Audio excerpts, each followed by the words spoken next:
Israel চোখ পেতেছিল ইরানের দুই শীর্ষ নেতাকে হত্যা করার জন্য। যুক্তরাষ্ট্র তা ইরানকে সতর্ক করে দেয় ট্রাম্প প্রশাসন।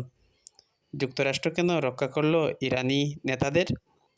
ইসরায়েলের মূল উদ্দেশ্য ছিল সমঝোতা চুক্তি ভেস্তে দেওয়ার। ইরানকে আগে সতর্ক করেছিল ইসরায়েলের বন্ধু মিত্র দেশ যুক্তরাষ্ট্র। যুদ্ধের শুরুতে ইরানের সকল ধর্মীয় নেতা ও শীর্ষ নেতাদের হত্যা করা তাদের মূল টার্গেটে ছিল। গত এপ্রিল মাসে যুদ্ধবিরতির আলোচনায় ইরানের পররাষ্ট্রমন্ত্রী আব্বাস আরাজি এবং পার্লামেন্টের স্পিকার মোহাম্মদ বাগের গালিবাফকে ইসরায়েল হত্যা করতে পারে বলে মার্কিন গোয়েন্দা তথ্যের উভয় পক্ষের উদ্বেগ বাড়িয়ে দেয়। ইসরায়েলের মূল টার্গেট ইরানের উচ্চ পর্যায়ের সকল কর্মকর্তাকে হত্যা করে শেষ করা।